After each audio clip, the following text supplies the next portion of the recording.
শুভেচ্ছা জানাচ্ছি। মাসুম মাহবুব হঠাৎ করে স্টুডিওর বাইরে এসে একটু বিপদে পড়ে গেছি। আপনারা বুঝতে পারতেছেন যে আমি সবসময় সময় মতো আসার চেষ্টা করি। আজকে একটু আমি স্টুডিওর বাইরে থাকার কারণে যে প্রবলেমটা হয়েছে যে সেটআপটা প্রবলেম হয়ে গেছে। তো আপনারা দেখতে পাচ্ছেন যে একটা ভিন্ন জায়গায় আছি। দর্শক, আমি সংক্ষিপ্ত সময়ের মধ্যে কয়েকটা গুরুত্বপূর্ণ খবর দিতে চাই। যদি শুনতে এবং দেখতে কোনো প্রবলেম না থাকে আমাকে একটু কমেন্ট করে জানান। প্রথম কথা হলো যে আজ শনিবার থেকে পাকিস্তান সময় ৫টা ৩০ মিনিটে ইরান এবং ইসরায়েলের মধ্যে ইরান এবং আমেরিকার মধ্যে আলোচনা শুরু হয়। আমার মুখটা বোধহয় দেখতে পাচ্ছেন না আপনারা, তাই না? তো পুরো ফ্রেমটা জানি কেমন হয়ে গেল হঠাৎ করে। আমি নিজে বুঝতেছি না এটা কেমন টাইপের ফ্রেম হলো। তো আজকের দিনটা একটু কষ্ট করেন আপনারা। আর কি করবো? শুধু তথ্যগুলো জানার চেষ্টা করেন। তো বলা হচ্ছে যে ৫টা ৩০ মিনিটে আমেরিকান প্রতিনিধি দলের মধ্যে আলোচনা শুরু হয় ইরানের সাথে। সেখানে ১২ জন বিশিষ্ট ব্যক্তিরা উপস্থিত ছিলেন। ৪ জন পাকিস্তানের, ৪ জন ইরানের, ৪ জন আমেরিকার। মোট ১২ জন এই যুদ্ধবিরতি নিয়ে আলোচনা বা শান্তি আলোচনা শুরু করেছে। এর মধ্যে উল্লেখযোগ্য কারা কারা রয়েছেন? এর মধ্যে আমেরিকার রয়েছে স্টিভ উইটকফ, জেরার্ড কুশনার, রয়েছেন মার্কিন ভাইস প্রেসিডেন্ট জেডি ভেন্স। আর ইরানের উল্লেখযোগ্য দুজন ব্যক্তি আছেন আব্বাস আরাকচি এবং বাকের গালিবাবি, স্পিকার যিনি আর পররাষ্ট্রমন্ত্রী আরও আছেন। তো মোট ১২ জন আছেন এই বৈঠকে। গেল ১ নম্বর কথা। ২ নম্বর যে বিষয়টি আছে সেখানে বলা হয়েছে যে আলোচনা শুরুর ১ ঘন্টা পর বিস্তারিত ও প্রযুক্তিগত আলোচনা প্রবেশের কারণে বিশেষজ্ঞ দলগুলো আলোচনায় যোগ দেয়। অর্থাৎ এখানে একটা বিশেষজ্ঞ দলকে আনা হয়, প্রযুক্তির বিভিন্ন বিষয় নিয়ে আলোচনা করা হয় এবং সেখানে একটা বিশেষজ্ঞ গ্রুপকে ২ পক্ষ থেকে আনা হয় এবং বলা হচ্ছে যে সেই সময় তারা বেশ কিছু বিষয় প্রযুক্তিগত দিক থেকে এই আলোচনা যুদ্ধবিরতির বিভিন্ন দিকগুলোকে বিভিন্ন ম্যাপের মাধ্যমে প্রযুক্তি দিয়ে বোঝায় এবং তারপরে সেটা ১ ঘন্টার জন্য আবার বন্ধ হয়। অর্থাৎ ২১টা পর্যন্ত। আমরা যদি বলি ২১টা বলতে কি আমরা কি বুঝি? ৯টা মেবি। সেই পর্যন্ত আলোচনা অব্যাহত থাকে। তারপর আবার মাঝপথে প্রতিনিধি দলের পরামর্শ বিরতির কয়েক মিনিটের জন্য আমি যে তথ্যটা ইরান থেকে পেয়েছি সেটা আপনাদেরকে অনুবাদ করে বলছি। আলোচনার মাঝপথে উভয় প্রতিনিধি দল পরামর্শ ও বিরতির জন্য কয়েক মিনিটের জন্য থামে এবং তারপর পুনরায় আলোচনা শুরু করে। আজ রাতের আলোচনা শেষ হওয়ার বিষয় এখনো কোনো খবর পাওয়া যায়নি এবং আলোচনা বাড়ানো হবে কিনা তাও স্পষ্ট, মানে এই আলোচনাটা কতদিন চলবে, কি করবে এই বিষয়ে স্পষ্ট ধারণা দেওয়া হয়নি এখন পর্যন্ত। এবং বলা হয়েছে যে মানে ইরানের পক্ষ থেকে বলা হয়েছে পরিস্থিতি শান্ত করার প্রচেষ্টা, অর্থাৎ যে যুদ্ধটা ২৮ ফেব্রুয়ারি থেকে শুরু হয়েছে, তো পাকিস্তানের মধ্যস্থতায় ৮ এপ্রিল একটি ২ সপ্তাহের যুদ্ধবিরতি চুক্তি হয় এই দুটো দেশের মধ্যে। পাকিস্তান এখন সর্বোপরি চেষ্টা করছে যুদ্ধবিরতিটা একটা সম্মানজনকভাবে যেন শেষ হয়। কিন্তু এখানেই সব সমাপ্তির ঘটনা নয়, কারণ এখানে ইরান যে দাবিগুলো করেছে সেই দাবিগুলো নিয়ে অনেক রকম প্রশ্ন এখন আমেরিকার বিভিন্ন পক্ষ থেকে উঠছে। কয়েকটি দাবি আপনাদেরকে বলি যে ইরান ১০ দফা পরিকল্পনা পেশ করেছে, যার মধ্যে মার্কিন বাহিনীর প্রত্যাহার, নিষেধাজ্ঞা প্রত্যাহার এবং কৌশলগত হরমুজ প্রণালীর উপর নিয়ন্ত্রণ প্রতিষ্ঠার দাবি অন্তর্ভুক্ত রয়েছে। ইরান সরকার যুক্তরাষ্ট্রের প্রতি অনাস্থার মনোভাব বজায় রেখেছে এবং দাবি করেছে যে আলোচনার উদ্দেশ্যে সংঘাত নিরসন নয়, বরং যুদ্ধক্ষেত্রে কূটনৈতিক অঙ্গনে নিয়ে আসা। অর্থাৎ আমি এবার আপনাকে খোলামেলা বলে দিই যে ইরান তার মোটামুটি ৬টি বিষয়কে তারা ছাড় দিবে না, সেগুলি আমরা মোটামুটি ইঙ্গিত পেয়েছি যে ইরান কি কি বিষয় ছাড় দিবে না। একটা হলো হরমুজের কন্ট্রোল ইরান আর ছাড়বে না। এটি এখন তার সোনার মানে কি বলে সোনার ডিম পাড়া হাঁস। ইরান বুঝতে পেরেছে যে পৃথিবীর বহু জলসীমা যেগুলো যে দেশের মধ্যে পড়ে তারা সেখান থেকে টোল আদায় করে। ইরান কখনোই টোল আদায় করেনি। কিন্তু আপনি জানেন কিনা মার্কিন যুক্তরাষ্ট্রের $১ বিনিময় ইরানের অর্থ কত দাঁড়ায়? শুনলে বিশ্বাস করবেন নাকি বিশ্বাসযোগ্য করবেন না যদি আমার তথ্য ভুল না হয়। যে আমেরিকার $১ বাংলাদেশের মেবি ১২২ টাকা, তাই তো? ইরানের দ্বারা ৬ থেকে ৭ লক্ষ টাকা। ইরানের অর্থনৈতিক অবস্থা বা ইরানের মুদ্রার মান কোথায় নেমেছে নিষেধাজ্ঞার জন্য জানেন? ইরানকে এমন নিষেধাজ্ঞা দিয়ে রেখেছে যে ইরানের ৭ থেকে ৮ লক্ষ টাকা মার্কিন যুক্তরাষ্ট্রের $১ আর বাংলাদেশের ১২২ টাকা, মানে ২২ টাকা আমরা যেটাকে বলি। তো এই অর্থনৈতিক চরম আকার ইরানের শুধু এই নিষেধাজ্ঞার জন্য। তো সেই ইরান বলছে যে হরমুজের কন্ট্রোল তারা নেবে, এখন টোল আদায় করবে, এইটার ব্যাপারে কোনো ছাড় নয়। এখান থেকে তারা প্রতি বছর $120 বিলিয়ন আয় করতে পারবে। নাম্বার 2, তারা বলছে যে পৃথিবীর বিভিন্ন জায়গায় ইরানের $120 বিলিয়ন আটকা পড়েছে। এই আলোচনার আগে এই টাকাগুলো ছাড় দিতে হবে। অর্থাৎ ইরান যে তেল বিক্রি করেছে পৃথিবীর বিভিন্ন দেশের কাছে, সেই তেলের যে অর্থ পে করেছে কোম্পানি বা বিভিন্ন দেশ, সেই টাকাগুলো আটকে দিয়েছে এই ইরানের উপর নিষেধাজ্ঞার জন্য আমেরিকা। সেটা চীনে আছে, সেটা কাতারে আছে, সেটা ধরেন আরো অনেক দেশের আছে। এই টাকাগুলো আটকা আছে, এই টাকাগুলো ইরান পায়নি। তো প্রায় $120 বিলিয়ন বলা হচ্ছে। এই টাকা ইরান পেলে ইরানের চেহারা পুরো পাল্টে যাবে। কল্পনা করা যায়? ইরান বলছে এই টাকাগুলো ফেরত দিতে হবে এখন আমাদের।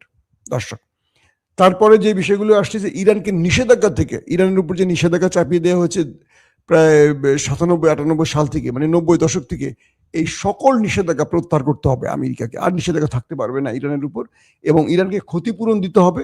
পাশাপাশি স্থায়ী যুদ্ধ বন্ধ, ইরানকে মন চাইলে আবার যুদ্ধ করবে, এইরকম কোনো সুযোগ আর দেয়া যাবে না আমেরিকাকে, যে ইরানের উপর আপনি চাইলেই, ইসরায়েল চাইলে এটা অ্যাটাক করে বসবে, এগুলো কোনোভাবে আর মানবে না।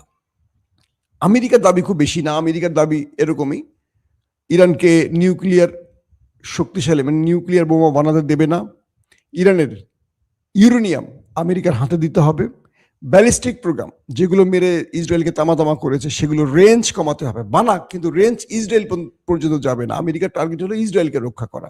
তুমি লাগলে সৌদি আরবকে মেরে ফেলো, আপত্তি নেই, বাহরাইনকে মেরে ফেলো, আপত্তি নেই, ইসরায়েলকে মারতে পারবে না। তার মানে তোমার রেঞ্জ 1000 কিলোমিটারের নিচে আনতে হবে।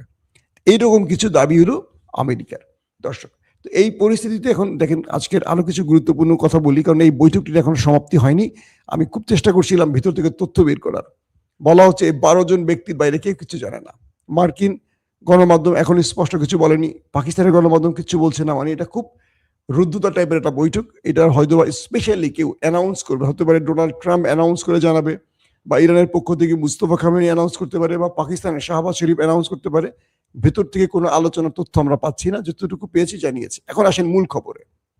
মূল খবর কি? এক, সৌদির ইস্ট ওয়েস্ট যে গ্যাস পাইপলাইনটি, অর্থাৎ হরমুজ বন্ধ করে দেওয়ার পর সৌদি আরব যেই পথ দিয়ে তেল বিভিন্ন দেশে পাঠাতো, যে পাইপলাইনটি, একমাত্র পাইপলাইন ইস্ট ওয়েস্ট বলা হচ্ছে এটাকে, সেই পাইপলাইনে ইরান ব্যাপক অ্যাটাক করে সেই লাইনটাকে ধ্বংস করে দিয়েছে। অর্থাৎ যুদ্ধবিরতির পর সৌদি আরব এই হামলাটি করেছে ইরান, এবং ড্রোন এবং মিসাইল মেরে সেই পাইপলাইনটা ধ্বংস করে দিয়েছে। সৌদি আরব চেয়েছিল চামে চামে এখান থেকে তেল রপ্তানি করবে, সেই পথটা বন্ধ করে দিয়েছে ইরান। অর্থাৎ আমেরিকার অন্যতম মিত্র সৌদি আরবকে কোনোভাবেই বাইরের তেল বা বেচার সুযোগ আর দেবে না ইরান। বলছে যে আমি যেহেতু ধ্বংস হয়েছি, তোর ধ্বংস করে যাব, তুই আরাম করবি, তুই মার্কিনীদের সাহায্য করবি, সেই সুযোগ তোর জন্য আর থাকছে না। তো এটি আজকের খুব বিশাল একটা খবর। ইতিমধ্যে সেই অঞ্চলে বলা হচ্ছে যে সৌদির কিং আব্দুল আজিজ যে এয়ারপোর্ট, সেখানে পাকিস্তানের যুদ্ধ বিমান উড়ে গেছে। অর্থাৎ পাকিস্তানের যুদ্ধ বিমানের একটি টিম সেখানে পৌঁছে গেছে কিংস আব্দুল আজিজ এয়ারপোর্টে। অর্থাৎ শেষ পর্যন্ত পাকিস্তান সৌদির পক্ষে দাঁড়াচ্ছে, এটা স্পষ্ট হয়ে গেছে। এখন পাকিস্তান কি ইরানের বিরুদ্ধে সৌদির হয়ে লড়াই করবে? কিছু টাকা পয়সার জন্য দরিদ্র দেশ তো ভাড়া খাটবে। এতে করে কি পাকিস্তানের খুব লাভ হবে? কারণ ইরান পাকিস্তান পাশাপাশি দেশ।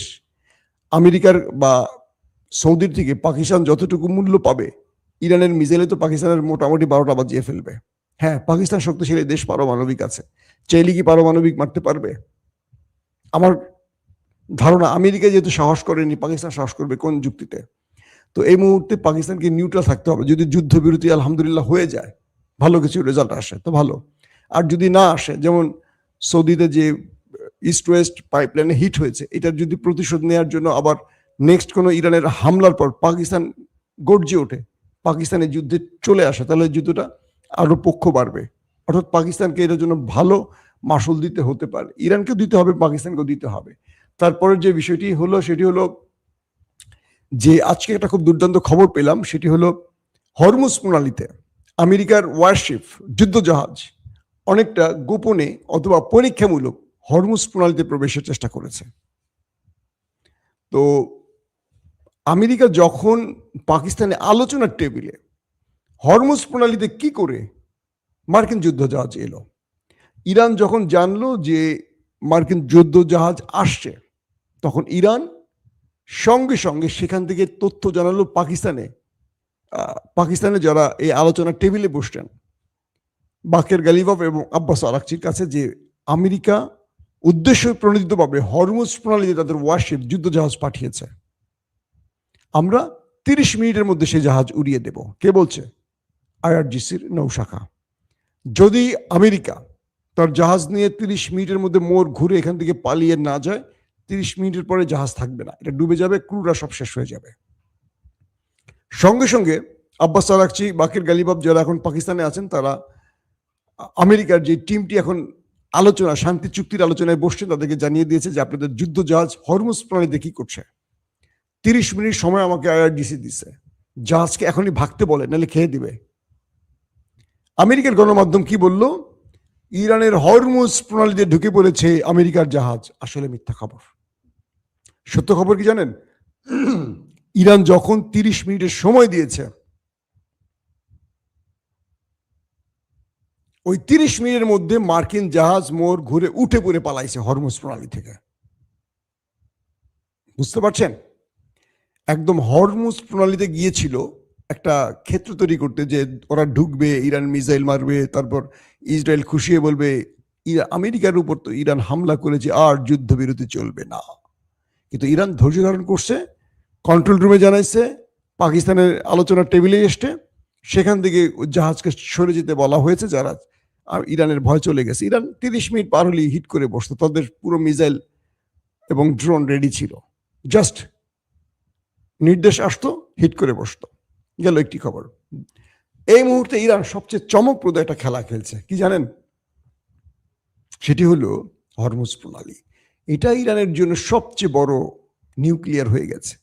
ইরান সিদ্ধান্ত নিয়েছে হরমুজ প্রণালী দিয়ে তারা এখন তাদের সকল অতীতের ক্ষতি পুষিয়ে নেবে। কিভাবে?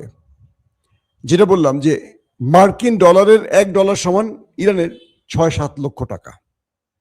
তো ইরান এখন বলছে, যে আগে বলছিল কি তারা, যে এখান থেকে তেল বিক্রি করতে হলে ইউয়ানে, চীনের অর্থ ব্যবস্থা যেটাকে বলে ইউয়ান, সেখানে কিনতে হবে। ইরান বলছে যে না, এখন সেই সিদ্ধান্ত নাই, এখন আপনারা কিনবেন ডলারে। কিভাবে? যখন আপনি তেল নেবেন, ইরান থেকে নেন বা যেখান থেকে নেন, আপনাকে পে করতে হবে, বা আপনি টোল দেন, আপনাকে পে করতে হবে কিভাবে? আমাকে ডলার দিবেন, আমি আপনাকে ইরানি কারেন্সি দিব। অর্থাৎ ইরানে মার্কিন ডলারের সংকট, আর ইরানের কারেন্সির ভ্যালুলেস হয়ে গেছে। তো এখন ওরা প্ল্যান করছে যে জাহাজগুলো এসে $2 মিলিয়ন দিবে, মানে $20 লক্ষ দেবে। এই $20 লক্ষ দেবে কিসে? ডলারে, ইরানকে। বিনিময় ইরানের বস্তা বইরা না, জাহাজ বইরা কারেন্সি কিনতে হবে।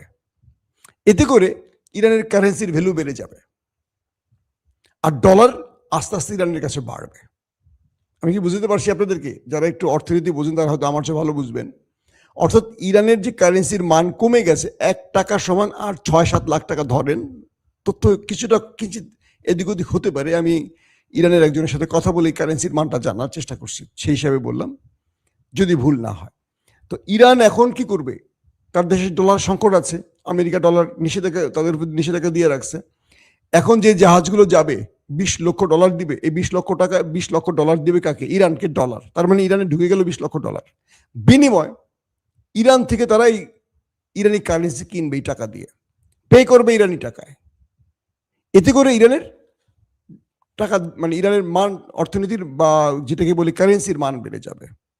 পাশাপাশি ইরান কি বলছে, শুধু ডলার নয়, তুমি ইউরোতে কিনবা, যারা ইউরোপের দেশ, আমি ইউরো নেব। তুমি পাউন্ডে কিনবা, আমি ব্রিটিশ পাউন্ড নেব। তুমি যদি ইউয়ানে কিনো, আমার ডলার নিয়ে ইউয়ান দিয়ে কিনো। অর্থাৎ এখন মার্কিন ডলার জমা করবে ইরান, মানে তার দেশে ঢুকাবে, ঢুকায় তার কারেন্সির মান বাড়াবে। এইটা হলো ইরানের সবচেয়ে বড়, আমি বলবো যে আজকের দিন পর্যন্ত সবচেয়ে বড় ডাইনামিক খেলা। ইরান যদি এই কাজটি 5-7 বছর টানা করতে পারে, সৌদি, কাতার, কুয়েতকে ছাড়িয়ে চলে যাবে ইরান।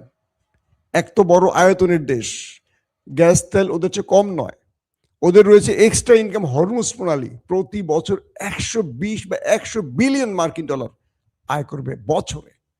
বাংলাদেশের রিজার্ভই আছে কত? 16 থেকে 18 বিলিয়ন ডলার, তাই তো বোঝা না, এর চেয়ে কম হতে পারে। পাকিস্তানে আছে 5 থেকে 6 বিলিয়ন ডলার। এখন মানে ইমরান খানকে সরানোর পর পাকিস্তানের অর্থনীতির অবস্থা এরকম হয়ে গেছে। তো ইরান শুধু বছরে এই টাকাটা আয় করবে। ইরানকে ধরে রাখতে পারবে কেউ? এখন যে জাহাজগুলো যাবে শুধু ডলার দিবে ইরানকে, আর ইরান ওদেরকে ইরানি কারেন্সি বিক্রি করবে, মান দাম দাম করে বেড়ে যাবে একদম কাছাকাছি। এটি ইরানের সবচেয়ে ডাইনামিক বুদ্ধি, এবং ইরান এখান থেকে 1 ইঞ্চি ছড়বে না, লড়বে না, বোঝা গেছে। এবং আজকের যে আলোচনায় আমি শুরুতে আপনাদের বলছি যে ইরান এখানে খুব গুরুত্ব দিচ্ছে কি, হরমুজ প্রণালীর কন্ট্রোল, এটা ছাড়বে না, মরে গেল সোনার ডিম পাড়া হাঁস ইরানের জন্য এটা। 2, ইরানের উপর থেকে সকল নিষেধাজ্ঞা প্রত্যাহার করতে হবে, এটাকে আর ছাড় দিবে না। বিভিন্ন দেশে 120 বিলিয়ন ডলার যে আটকে পড়ছে, এই টাকাটা এখন ইরান ফেরত চায়। ইতিমধ্যে কাতারের কাছে আছে 6 বিলিয়ন মার্কিন ডলার, 6 বিলিয়ন। কাতার এটা দিতে রাজি হয়েছে, আরো অনেক দেশ ইতিমধ্যে রাজি হচ্ছে। তার মানে এই টাকাগুলো এখন ইরানে আসবে। ইরান তার সকল কি বলবো যে যুদ্ধের পর যে ক্ষতি হয়েছে এটা মোটামুটি এখন কাটিয়ে উঠতে পারবে। ইরানের অর্থনীতি এখন সুন্দরভাবে দাঁড়িয়ে যাবে। তো ইরানের এই অবস্থাটা, এখন আমি বলি যে যুদ্ধটা ইরানের কপাল খুলে দিয়েছে। কোনো যুদ্ধ কাউকে ধ্বংস করে, কিন্তু এই যুদ্ধ আমেরিকা ইসরায়েলের জন্য কিছু নাই। এখন পর্যন্ত আমেরিকা ইসরায়েলের খাতা শূন্য।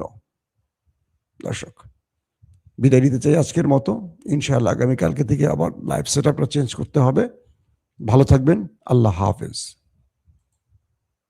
ওপেন দাইস মানে সত্যকে সত্য বলা, মিথ্যেকে মিথ্যে বলা। আমরা শোনা কথা নয়, চোখে যা দেখি তাই বলি।